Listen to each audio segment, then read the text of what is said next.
Chapter 12. The Nobleness of Oswald. The part about his nobleness only comes at the end, but you would not understand it unless you knew how it began. It began, like nearly everything about that time, with treasure-seeking. Of course, as soon as we had promised to consult my father about business matters, we all gave up wanting to go into business. I don't know how it is, but having to consult about a thing with grown-up people, even the bravest and the best, seems to make the thing not worth doing afterwards. We don't mind Albert's uncle chipping in sometimes when the thing's going on, but we are glad he never asked us to promise to consult him about anything. Yet Oswald saw that my father was quite right, and I dare say if we had had that £100 we should have spent it on the share in that lucrative business for the sale of useful patent, and then found out afterwards that we should have done better to spend the money in some other way. My father says so, and he ought to know. We had several ideas about that time, but having so little chink always stood in the way. This was the case with H.O.'s idea of setting up a coconut shy on this side of the heath, where there are none generally. We had no sticks or wooden balls, and the greengrocer said he could not book so many as 12 dozen coconuts without Mr. Bastable's written order, and as we did not wish to consult my father, it was decided to drop it. And when Alice dressed up Pincher in some of the doll's clothes, and we made up our minds to take him round with an organ as soon as we had taught him to dance, we were stopped at once by Dicky's remembering how he had once heard that an organ cost £700. Of course, this was the big church kind, but even the ones on 3 legs can't be got for 1 and 7pence, which was all we had when we first thought of it, so we gave that up too. It was a wet day, I remember, and mutton hash for dinner, very tough, with pale gravy with lumps in it. I think the others would have left a good deal on the sides of their plates, although they know better, only Oswald said it was a savoury stew made of the red deer that Edward shot. So then we were the children of the New Forest, and the mutton tasted much better. No one in the New Forest minds venison being tough, and the gravy pale. Then, after dinner, we let the girls have a doll's tea party, on condition they didn't expect us boys to wash up, and it was when we were drinking the last of the licorice water out of the little cups that Dicky said, "This reminds me." So we said, "What of?" Dicky answered us at once, though his mouth was full of bread with licorice stuck in it to look like cake. You should not speak with your mouth full, even to your own relations, and you shouldn't wipe your mouth on the back of your hand, but on your handkerchief, if you have one. Dicky did not do this. He said, "Why, you remember when we first began about treasure-seeking, I said I had thought of something, only I could not tell you because I hadn't finished thinking about it?" We said yes. "Well, this licorice water—" "Tea," said Alice softly. "Well, tea, then, made me think."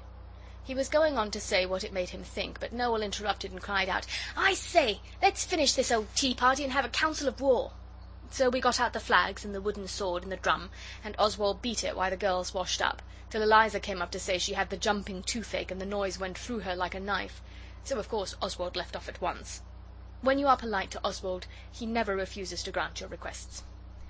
When we were all dressed up, we sat down round the campfire, and Dicky began again. Everyone in the world wants money. Some people get it. The people who get it are the ones who see things. I have seen one thing. Dicky stopped and smoked the pipe of peace. It is the pipe we did bubbles with in the summer, and somehow it has not got broken yet. We put tea leaves in it for the pipe of peace, but the girls are not allowed to have any. It is not right to let girls smoke. They get to think too much of themselves if you let them do everything the same as men. Oswald said, "Out with it."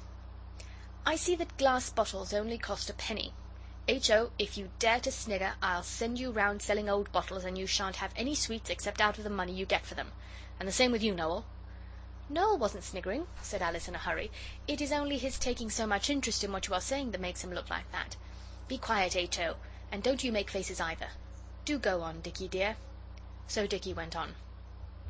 "There must be hundreds of millions of bottles of medicines sold every year, because all the different medicines say thousands of cures daily, and if you only take that as 2,000, which it must be at least, it mounts up. And the people who sell them must make a great deal of money by them, because they are nearly always 2 and 9pence the bottle, and 3 and 6 for one nearly double the size. Now the bottles, as I was saying, don't cost anything like that." "It's the medicine costs the money," said Dora.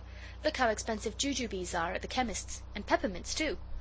"That's only because they're nice," Dicky explained. "Nasty things are not so dear. Look what a lot of brimstone you get for a penny, and the same with alum. We would not put the nice kinds of chemists' things in our medicine." Then he went on to tell us that when we had invented our medicine we would write and tell the editor about it, and he would put it in the paper, and then people would send their 2 and 9pence and 3 and 6 for the bottle nearly double the size, and then when the medicine had cured them they would write to the paper and their letters would be printed, saying how they had been suffering for years and never thought to get about again, but thanks to the blessing of our ointment. Dora interrupted and said, "Not ointment, it's so messy." And Alice thought so too, and Dicky said he did not mean it, he was quite decided to let it be in bottles. So now it was all settled, and we did not see at the time that this would be a sort of going into business, but afterwards, when Albert's uncle showed us, we saw it, and we were sorry. We only had to invent the medicine. You might think that was easy, because of the number of them you see every day in the paper, but it is much harder than you think. First we had to decide what sort of illness we should like to cure, and a heated discussion ensued, like in Parliament. Dora wanted it to be something to make the complexion of dazzling fairness, but we remembered how her face came all red and rough when she used the Rosabella soap that was advertised to make the darkest complexion fair as the lily, and she agreed that perhaps it was better not. Noel wanted to make the medicine first and then find out what it would cure, but Dicky thought not, because there are so many more medicines than there are things the matter with us, so it would be easier to choose the disease first. Oswald would have liked wounds. I still think it was a good idea, but Dicky said, "Who has wounds, especially now there aren't any wars? We shouldn't sell a bottle a day." So Oswald gave in, because he knows what manners are, and it was Dicky's idea. H.O. wanted a cure for the uncomfortable feeling that they give you powders for, but we explained to him that grown-up people do not have this feeling, however much they eat, and he agreed. Dicky said he did not care a straw what the loathsome disease was, as long as we hurried up and settled on something. Then Alice said, "It ought to be something very common, and only one thing, not the pains in the back and all the hundreds of things that people have in somebody's syrup. What's the commonest thing of all?" And at once we said, "Colds." So that was settled. Then we wrote a label to go on the bottle. When it was written, it would not go on the vinegar bottle that we had got, but we knew it would go small when it was printed. It was like this: "Bastable's certain cure for colds, coughs, asthma, shortness of breath, and all infections of the chest. 1 dose gives immediate relief. It will cure your cold in 1 bottle, especially the larger size, at 3 shillings 6pence. Order at once of the makers to prevent disappointment. Makers: D-O-R-A-N and H-O Bastable, 150 Lewisham Road, S. E. A halfpenny for all bottles returned." Of course the next thing was for one of us to catch a cold and try what cured it. We all wanted to be the one, but it was Dicky's idea, and he said he was not going to be done out of it, so we let him.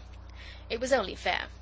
He left off his undershirt that very day, and next morning he stood in a draught in his nightgown for quite a long time, and we damped his day shirt with a nail brush before he put it on, but all was vain. They always tell you that these things will give you cold, but we found it was not so.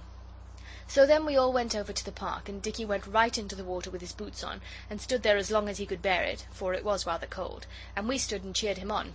He walked home in his wet clothes, which they say is a sure thing, but it was no go, though his boots were quite spoiled. And 3 days after, Noel began to cough and sneeze. So then Dicky said it was not fair. "I can't help it," Noel said. "You should have caught it yourself, then it wouldn't have come to me." And Alice said she had known all along Noel oughtn't to have stood about on the bank cheering in the cold. Noel had to go to bed, and then we began to make the medicines. We were sorry he was out of it, but he had the fun of taking the things. We made a great many medicines. Alice made herb tea. She got sage and thyme and savory and marjoram, and boiled them all up together with salt and water, but she would put parsley in too. Oswald is sure parsley is not a herb. It is only put on the cold meat, and you are not supposed to eat it. It kills parrots to eat parsley, I believe. I expect it was the parsley that disagreed so with Noel. The medicine did not seem to do the cough any good. Oswald got a pennyworth of alum, because it is so cheap, and some turpentine, which everyone knows is good for colds, and a little sugar and an aniseed ball. These were mixed in a bottle with water, but Eliza threw it away and said it was nasty rubbish, and I hadn't any money to get more things with. Dora made him some gruel, and he said it did his chest good, but of course that was no use, because you cannot put gruel in bottles and say it is medicine. It would not be honest, and besides, nobody would believe you.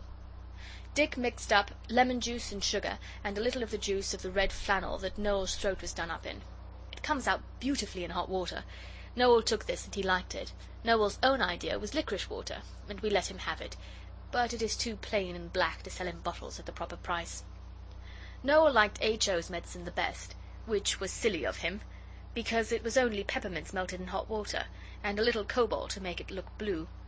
It was all right, because H.O.'s paint-box is the French kind, with couleur non venineuse on it. This means you may suck your brushes if you want to, or even your paints if you are a very little boy.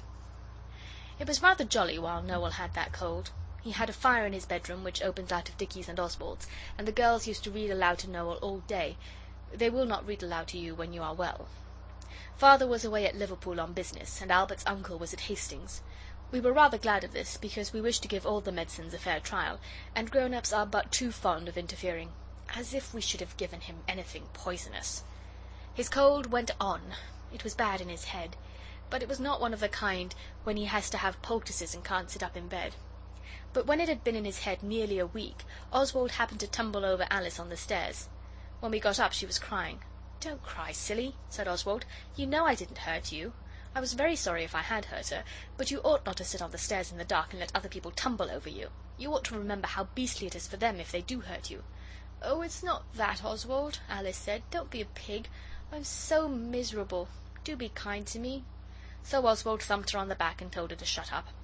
"It's about Noel," she said. "I'm sure he's very ill, and playing about with medicines is all very well, but I know he's ill, and Eliza won't send for the doctor. She says it's only a cold. And I know the doctor's bills are awful. I heard Father telling Aunt Emily so in the summer. But he is ill, and perhaps he'll die or something." Then she began to cry again.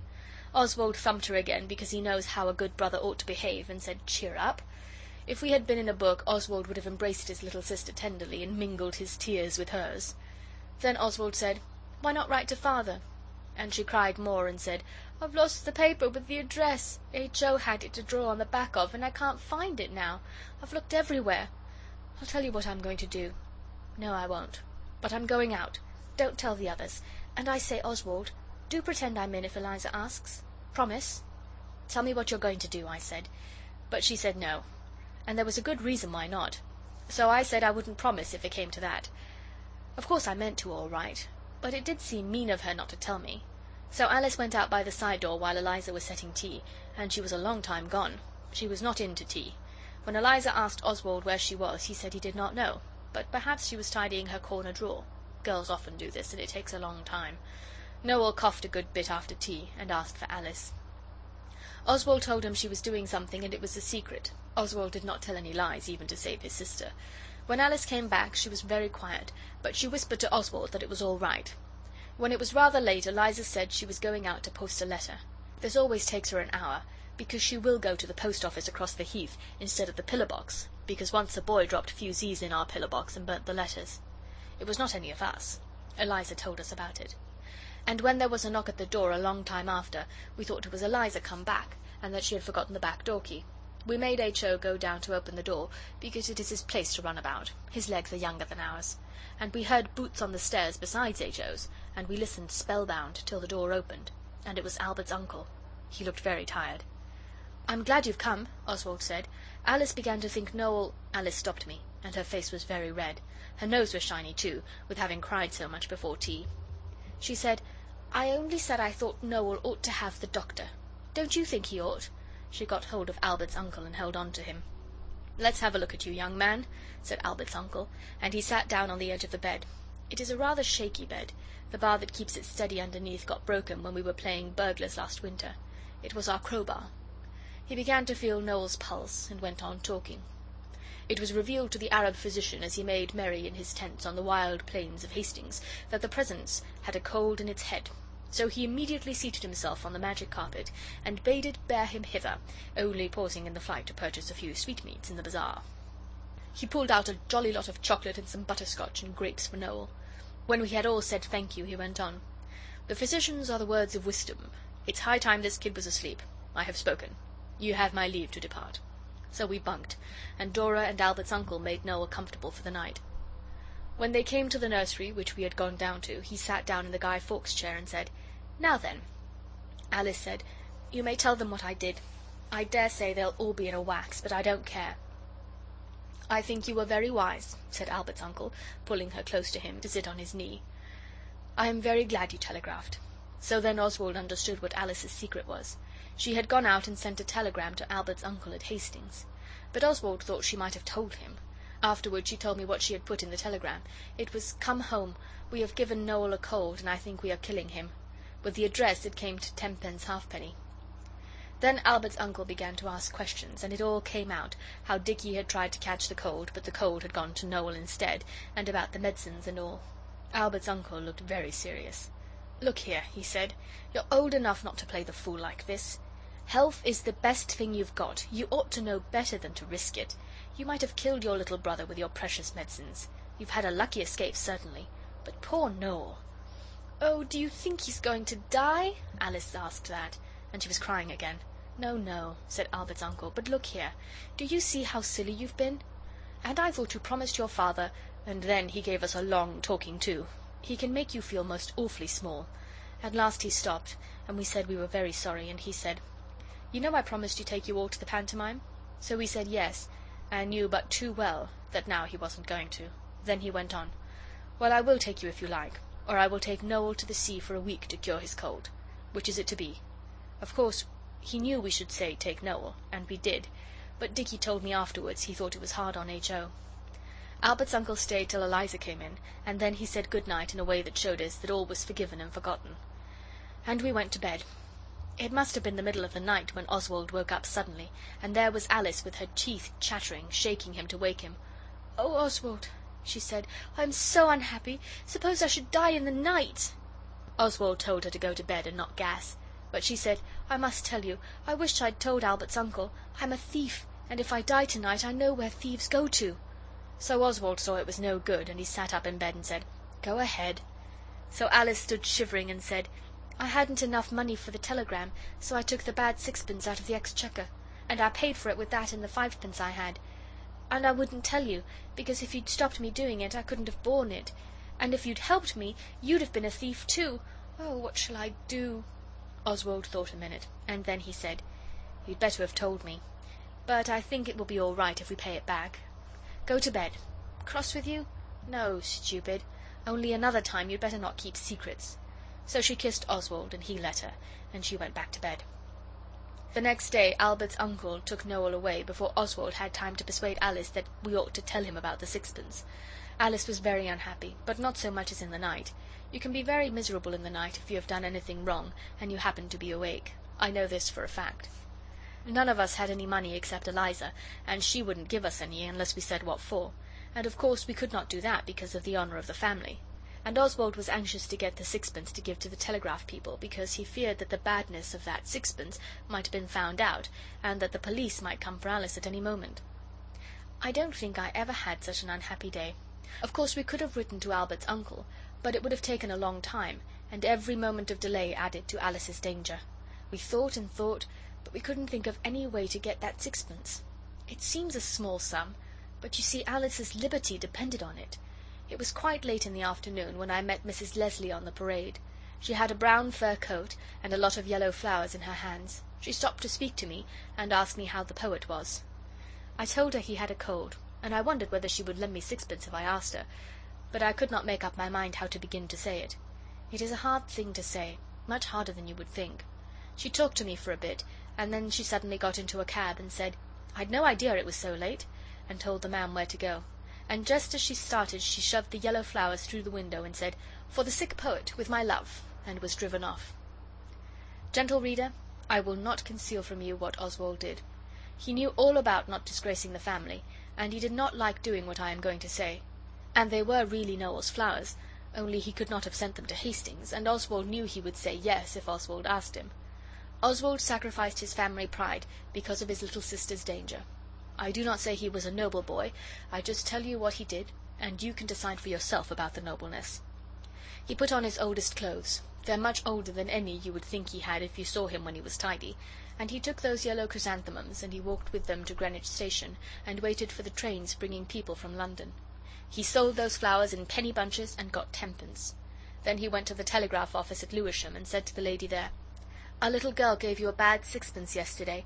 Here are 6 good pennies." The lady said she had not noticed it, and never mind, but Oswald knew that honesty is the best policy, and he refused to take back the pennies. So at last she said she would put them in the plate on Sunday. She's a very nice lady. I like the way she does her hair. Then Oswald went home to Alice and told her, and she hugged him, and said he was a dear, good, kind boy, and he said, "Oh, it's all right." We bought peppermint bull's-eyes with the fourpence I had over, and the others wanted to know where we got the money, but we would not tell. Only afterwards, when Noel came home, we told him, because they were his flowers, and he said it was quite right. He made some poetry about it. I only remember one bit of it. "The noble youth of high degree consents to play a menial part, all for his sister Alice's sake, who was so dear to his faithful heart." But Oswald himself has never bragged about it.